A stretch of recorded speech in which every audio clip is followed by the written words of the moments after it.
Kim Fujiwara. I'm 46 years old.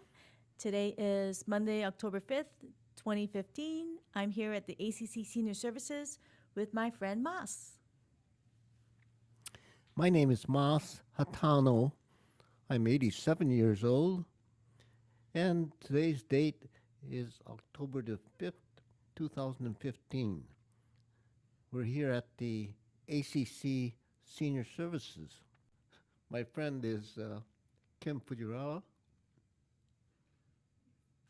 Hi.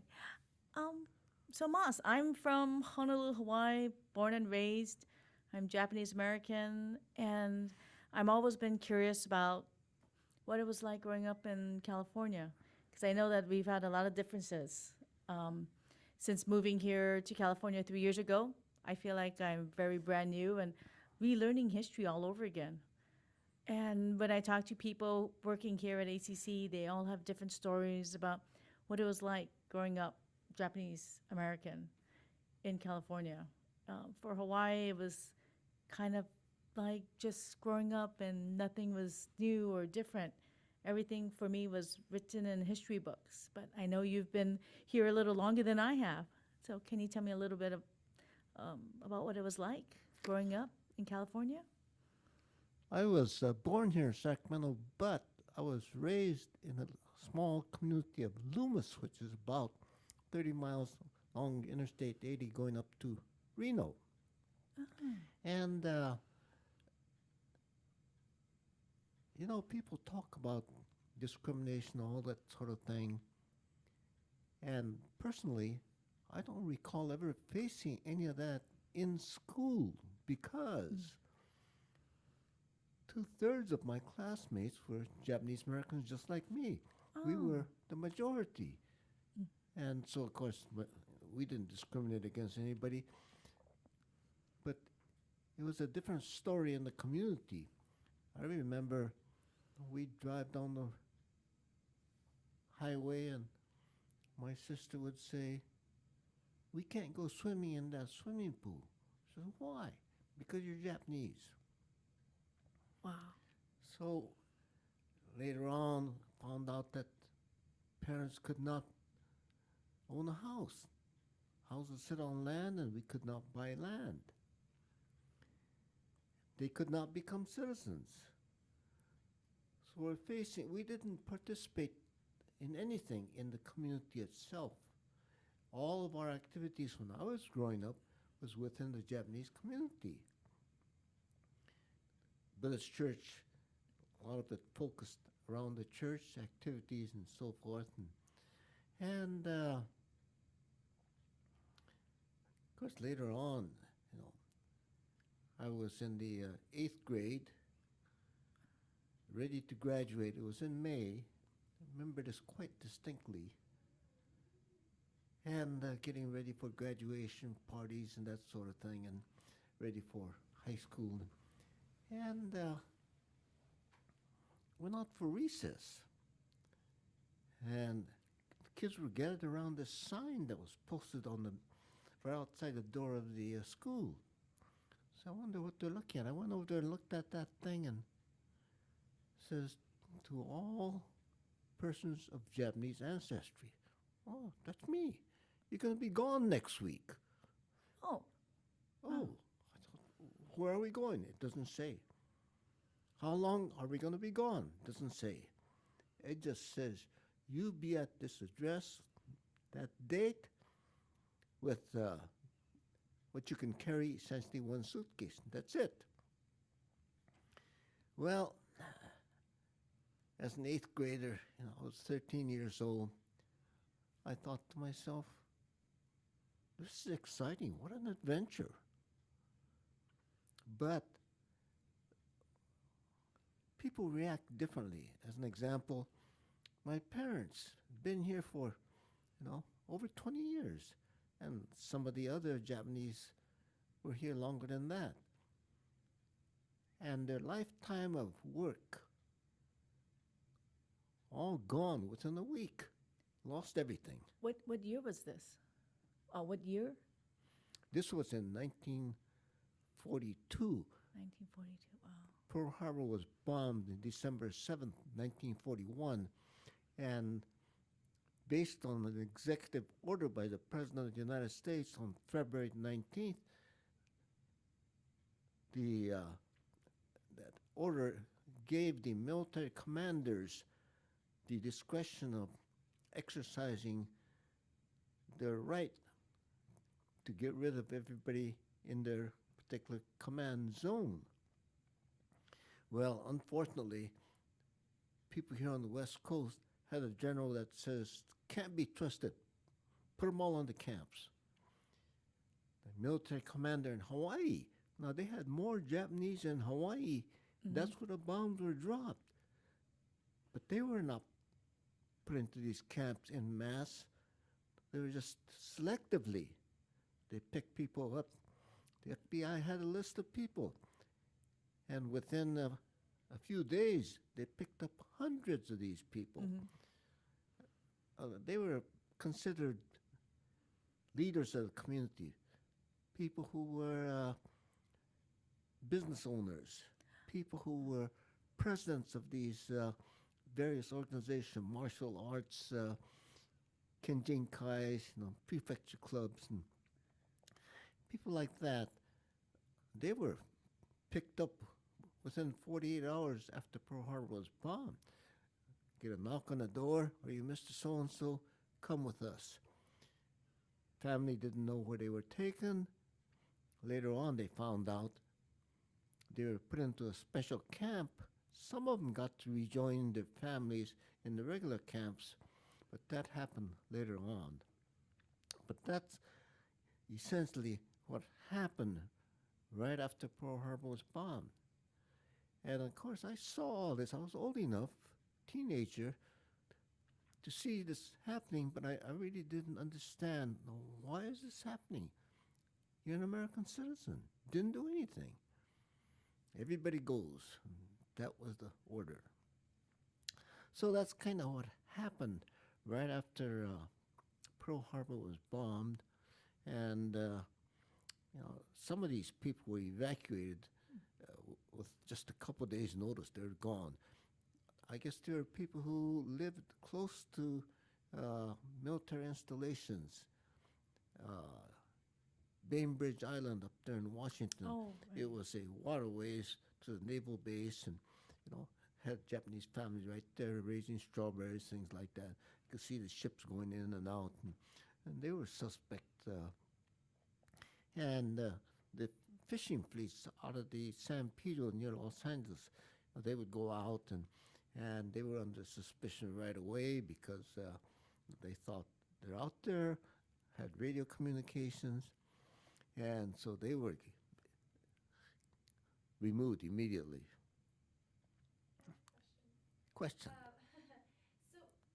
you talk about that day after you read the flyer? And so you said that you were excited. So, Yeah. what happened when you went home and told your parents? Well, the parents, I suspect that they're like all the other parents. Their life was in turmoil. What do we do next? What do you do with your home? Were they farmers or? They were working for a white family that owned the farm. Oh. See, they could not own land, so most of them did not own any land. A few of them did. They bought land in the names of their children, formed corporations, things like that to get around the law. But the majority of them did not own land. And so it was mostly material things, a car, furniture, but it was a lifetime of accumulation. That period, you remember, maybe you don't, that was during the Depression, the biggest depression that this country ever had. And they struggled through all of that. They struggled through the discrimination. Things were just starting to get better. And then Pearl Harbor happened, and here they were. You're going to be gone. About a week or so.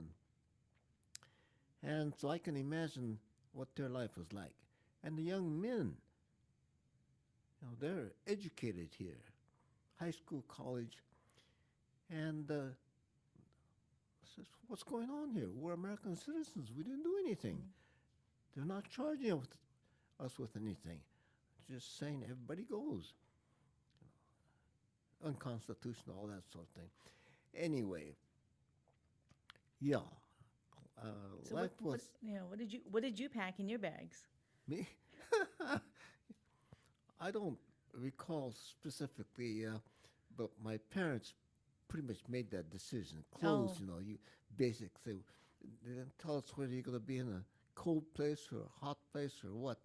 Well, if you don't know, you probably prepare for cold, and so they made sure they had enough warm clothes, and that was packed away, and you can't carry much in one suitcase, and Yeah. so that was kind of the situation. Had to get rid of most of what they accumulated up to that point. So that's kind of how things were at that time, and you know, school. Nobody seemed to give a darn about school, you know. But we're gonna graduate. Can't they leave us here for another month and we'll graduate? And some of the farmers, they had their crops ready to harvest, and I says, "Gee, can't we just stay just a few weeks more, help the war effort, harvest our crops?" No exceptions. Everybody goes now, and that's the way things were. So it was turmoil, I guess, is the best way to describe it. I can't imagine what it was like, being eighth grader, 13 years Yeah. old, and Well, it didn't affect people of my age as much as it did, like my parents and the young men who were, basically out of high school, in college, that age group. They're going through all of this, and says, you can't do this in America. I'm an American citizen. Well, it didn't make any difference. a totally different perspective. I asked my grandfather, who's a little older than yourself, and when World War II happened, for us being in Hawaii, we weren't a state yet. Yeah. We were still a territory. Right. So we didn't feel we had those, we weren't a U.S. citizen per se. Yeah. But I remember my great uncle had said some possibly derogatory things against the United States because of the war. Oh, yes. And he was put into an internment camp in Hawaii at the Sand Island. I guess they had a camp there. Yeah. So he was there with some German prisoners and some other nationality prisoners. And that's what I heard my grandfather said about World War II. And he had to go back to the Big Island to take care of his sister-in-law and his nieces and nephews because his older brother was in an internment camp. So Yeah.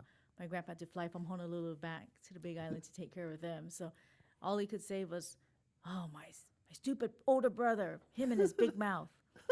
But I don't know. Maybe he was a leader in some kind of a underground thing we don't know about. But Well, I think the people who were selected and picked up initially were leaders of their community. And the suspect in that group were the Kibes. You don't know what Kibe is? no. Well, the Japanese kind of identified themselves back then by what generation. The Oh, Isseis were the original immigrant. Their children were Niseis, but within that group, the Niseis, some of the parents sent their kids back to Japan to get educated. They lived with their relatives, and they went to school back there, and they knew more Japanese than they did English. They came back here, and I call them the lost generation. Couldn't speak English properly, and they learned everything about Japan, and that was their country and all that sort of thing. They were kind of mixed up group, and they were the most mistrusted because of that. Ironically, they turned out to be one of American military's biggest assets, the MIS, Military Intelligence Service, and the core of these military intelligence were from that group. Oh, that's interesting because my grandfather, my mom's father, was actually in the MIS Yeah. during World War II. Yeah. They got sent to Minnesota because of the prejudice that they Yes. experienced at other training camps. So they couldn't go to Yeah. a normal military base. They had to go somewhere where Yeah. they were treated decently. So I guess Minnesota Yeah. folks didn't know about the Japanese Yeah. Americans, so they said, "Sure, come over here and train." And Yeah. so my grandfather was sent there for training. So yeah, Uh-huh. he was part of MIS, but he didn't really speak too much. He never spoke to us about it, and even to my mom, Yeah. he never talked about that. Well, a lot of those people from that generation, they don't talk much about even these days. No. It was just a chapter in history. They just as soon forget. And Wow. that's kind of what it was with a lot of them. Yeah. Why do you think that is? Why do you? Well, some people when they have bad experiences, they don't want to remember that. They just want to forget about it and move on with life. And I think it was kind of that sort of thing. Wow. So how long? So you left California, Yeah. at the age of 13, Yeah. and you went to an internment camp. Yeah. Where? Well, what they did initially, Mm-hmm. and most of the people went through this process, they put us in what they call assembly centers. They had about 15 of those in California. And these assembly centers, they were hastily constructed a camp that hold 6,000 people. They built it in less than 2 months. That's amazing. And they used a lot of existing facilities, county fairgrounds. The worst ones, two of the worst ones were the Santa Anita and Tanforan racetracks. People were housed in horse stables. Oh my goodness! Wow. And that was in June, right when the weather's warming up. And you can't get rid of that smell. And the people that lived there, they described what life was like, and it wasn't very good. Anyway, in the meantime, they're building these 10, what they call permanent camps in the United States. And the people who were in these temporary assembly centers were all sent to these 10 camps. There are some people that did not go to assembly centers, just a few. They went directly from their homes into one of the permanent camps. Oh. So that's kind of how it was. I was in Loomis at the time, as I mentioned, and we went to a place called Arboga right outside of Marysville. Oh. And we stayed there for a couple of months, and then they shipped us up to Tule Lake. And that's where I stayed for the duration of the war, essentially. A little bit over 3 years. There was a lot of things going on at that time. I don't know that I want to get into a lot of details there. Want to hear about it? Do you want to share? Yeah. Well, once they got us in those camps, then the military decided we need to determine which one of these people is loyal and which ones are disloyal. How do you do that? Just ask them. Oh. Simple. Well, it didn't turn out that way. They had this questionnaire that everybody 18 years or older is supposed to answer, and there's a couple of very, very controversial questions there.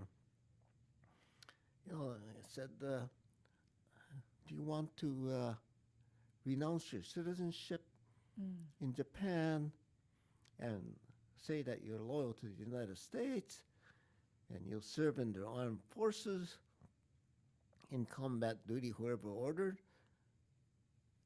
Now, if a person said yes, then a lot of these people, they would be people without a country. Because the law at that time prohibited Japanese from becoming citizens these days, our parents. Those of us that were born here were American citizens automatically. So they were faced with that dilemma. How do I answer this thing? Just think.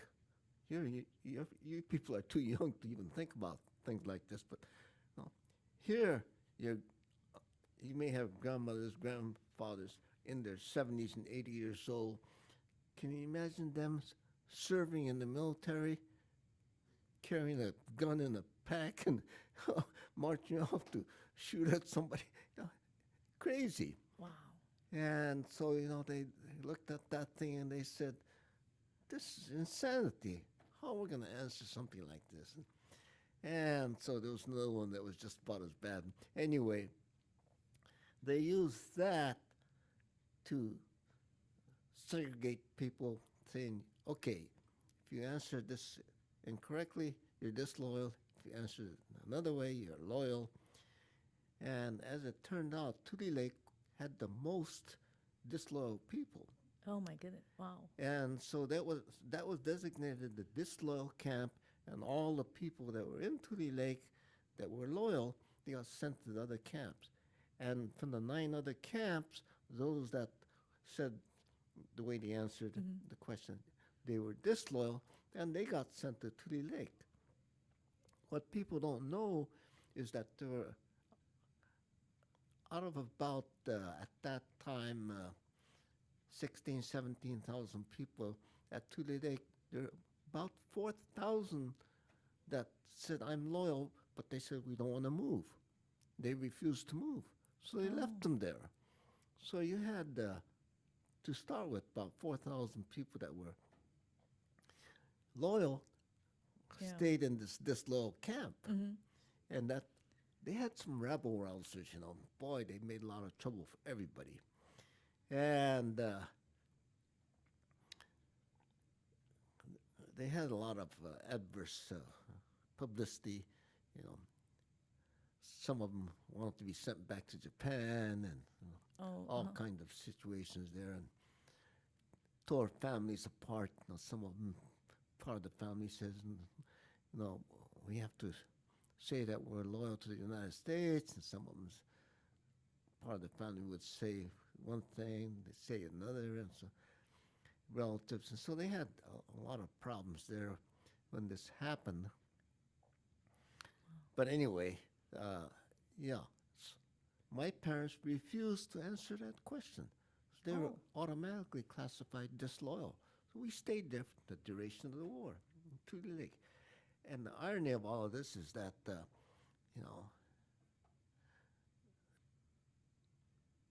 less than 1 year before the war was to end, they finally decided these people haven't done anything. Their sons are in the military. They're compiling a magnificent record, 442 442. MIS. And they said, why are we keeping these people locked up? So they finally made the decision, close the camp, send them all home. Oh, really? Here's $25 and a train ticket to wherever you want to go. Some of these people have lost everything. 3 years later, they're getting too old to start all over again. It created turmoil again. It created a lot of problems. And, eventually they got everybody out of there, be settled. And so that was a bad chapter in the history of this United States and the Japanese Americans. And ironically, people in Hawaii, Japanese there, they were not put into the camps in mass. Selectively, they were picked up. Right. Funny thing, story that even a lot of Hawaiian Japanese Americans don't know is that they were interned in Hawaii on the island of Molokai, where they had this leper colony. Yeah, I didn't know that. and at that time they still had some people in that camp with leprosy, and people didn't know too much about the disease.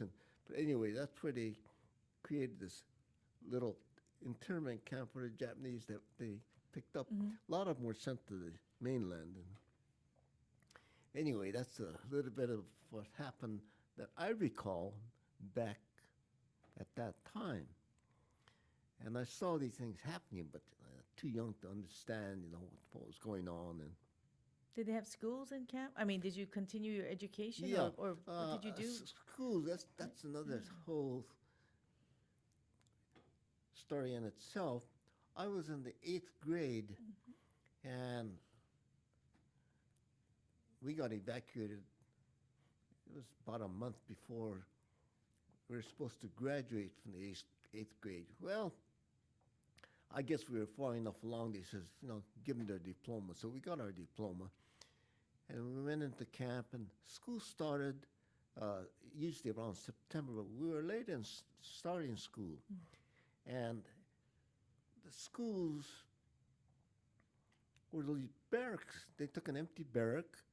They used lumber left over from building the barracks, made benches, tables. When school started, I remember we didn't have anything. No books, no paper, no pencil, nothing. Mm-hmm. Gradually, they started getting stuff in, but we never had, things like a microscope for biology class, chemicals for chemistry class, and that sort of thing. And so, anyway you look at it, I think our education was substandard. But because one of the things that the Japanese and other cultures place a high value on is education. Mm-hmm. And so when we got released and joined the rest of the communities, why, Japanese in time, they did fine in school as a group. And so that's kind of what I recall about school. The teachers, who were the teachers? Well, anybody with a junior college education was allowed to teach at the elementary levels. At the high school level, there were some credentialed teachers, but not enough. So they recruited teachers from the outside. Oh, to And come that- into camp. Yeah, and that really puzzled me because, you think about this, and we're in these camps because they think we're the enemy, can't be trusted. And yet, these people with a good education, wartime, they could get a good job. Why did they come into these camps? To teach. And that always, baffled me. But I guess some of them really felt that this was an injustice, and they thought they could help in their small way. And some of them were very good teachers, and others were probably mediocre. But that's kind of what you run into under normal circumstances. Yeah, even nowadays. Yeah, yes, Yeah. absolutely, yeah. So anyway, and the other thing that people don't know is from day one, people were allowed to relocate out of the camps. Oh, As an example, if you wanted to go to school, it was not easy because you had to have a school that would accept you. School starts in September. You had to have a job or something to show that, you're not going to become a welfare case or whatever. uh-huh. And you had to show that you're loyal to this country. You had to have FBI clearance. So all three of these things had to come together right before school started in September. So there's a few of them that made it, but not very many initially. Later on, the numbers increased quite a bit. So that's an example of people who already had relatives or a place to go, had a job waiting for them, had housing, records were clean. So they were released to go to these places. But the number of people that took advantage of that were small. But as time went on, that number increased. Oh. And when the war ended and they decided to close those camps, the only people left in the camps were little kids and the older people. Younger people had all relocated. Not all, but a lot of them got So did you go back to Loomis, your family? Yeah, my father got a job there, and we lived in a shack, and working for this white Caucasian person that owned a little ranch, and so in return for uh, being able to live there, why he worked for the white family, and so yes, I came back after the war, stayed there for a few years. Then our family moved to Sacramento, and I've been here ever since. And I've heard that you're an avid bicyclist. So did the experience in doing the war kind of, I don't know, did it motivate you to go out and see the world or? No, that came after I retired, and I said, now what do I do? I'm retired. And I became interested in bicycling, and yes, I used to bicycle about 7,000 miles a year. Wow. And I was in my 70s already. And I did that for a number of years. I bicycled in Japan, South Korea, China, Mongolia, over there in France. So I took a number of trips with a group and bicycled in those countries. And so, yeah, that was a big thing with me back then, which was after I was retired. So after the war, you went out to college and Yeah, I came. I just have a junior college education, and I don't have a university degree. And people ask me, "What did you do?" So I was a civil engineer, and they look at me and say, "How could you be a civil engineer without going to college?" Well, the California Business and Professions Code says that you don't have to go to college to get certified as an engineer, professional engineer. But you have to meet the other qualification, years of experience. You have to pass an exam and have people vouch for you and that sort of thing. So that's what I did, and got by the exam, and now I was licensed to practice civil engineering. So that's how I became an engineer. Not too many people do it that way. They go to college and wow. You have led a very interesting life because I've heard that you were an avid bicyclist. yeah. I know you're also a docent at the California State Museum, the Railroad Museum, Yeah. and you also did tours at the state capitol. Yeah, I used to be a tour guide at the state capitol. I used to teach safe driving to older people. Did this for AARP. And um, volunteered to donate blood. I donated 17 gallons of blood, and I had a mini stroke. I was deferred for 1 year automatically. At the end of 1 year, they called me up and says, "Your 1 year is up. You can come and donate again." And at that time, I thought, I've done enough already. I don't want to donate anymore. I don't like getting stuck by the needle. So that was another little thing in my life. And Wow. yeah, I did a lot of things after I retired, and yeah, And I know you give lectures too about your years during World War II and yeah, I still do a little bit of that. Sometimes we get a request. It's been primarily through the university, CSUS. A professor would hear about us, and they would say, "Well, can you come and talk to my class?" I said, "Sure." And so I go to the class, and I would tell the students about, what it was like internment, what it was like living in the camps, and things like that. And yeah, I also served in the military, but I got lucky again. I missed World War II by about 1 year, I guess, and